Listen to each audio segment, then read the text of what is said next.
নমস্কার, আমি বাঙালি রান্নাবান্না থেকে বলছি। আজকের চিকেনের নতুন একটা রেসিপি দেখাবো, আপনারা দেখতে থাকুন।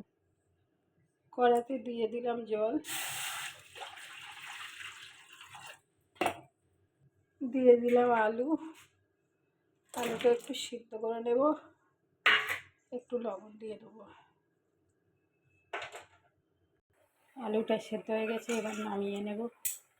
বন্ধুরা, চিকেনে আমি দেখাতে পারিনি, শরীরটা খারাপ তো, তাই আদা, কাঁচা লঙ্কা বাটা, রসুন, গোলমরিচের গুঁড়ো, লবণ দিয়ে ম্যারিনেট করে রেখেছি 1 ঘন্টা। ওইটা দিয়ে তরকারিটা বানাবো। কড়াতে দিয়ে দেবো তেল অল্প করে, পেঁয়াজগুলো হালকা করে ভেজে নেব। পেঁয়াজটা ভাজা হয়ে গেছে, এবার নামিয়ে নেব। আর একটু তেল দিয়ে দেবো। এবারে আলুটা ভেজে নেব। আলুতে যেহেতু লবণ দিয়ে সেদ্ধ করেছি, শুধু একটু ভেজে নেব। আলুটা ভাজা হয়ে গেছে, এবার নামিয়ে নেব। যেহেতু মশলা মাখানো ছিল, অল্প করে একটু দেব।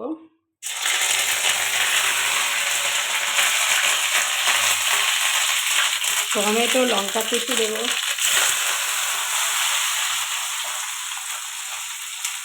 চিকেনটা ম্যারিনেট করে রেখেছিলাম, এবার দিয়ে দেবো।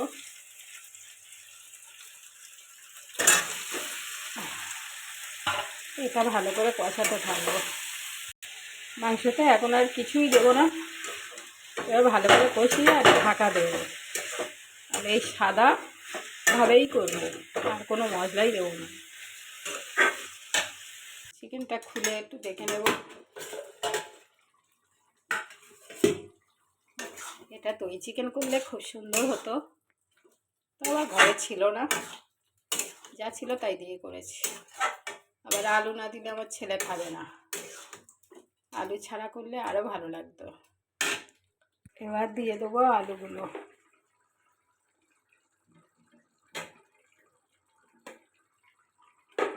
আলুগুলো দিয়ে দিলাম, আর একটু হোক। চিকেনটা আর একটু দেখে নেব।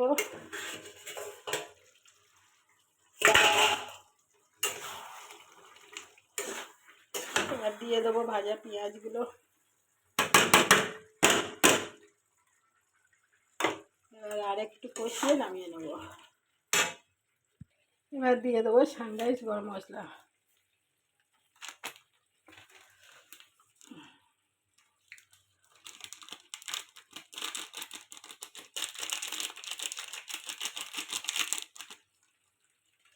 এটা আর একটু ভালো করে কষিয়ে নেব। চিকেনটা হয়ে গেছে, এবার নামিয়ে নেব। চিকেনটা নামিয়ে নিয়েছি। আপনাদের যদি ভালো লাগে লাইক, কমেন্ট, শেয়ার করবেন। নমস্কার, রাখছি।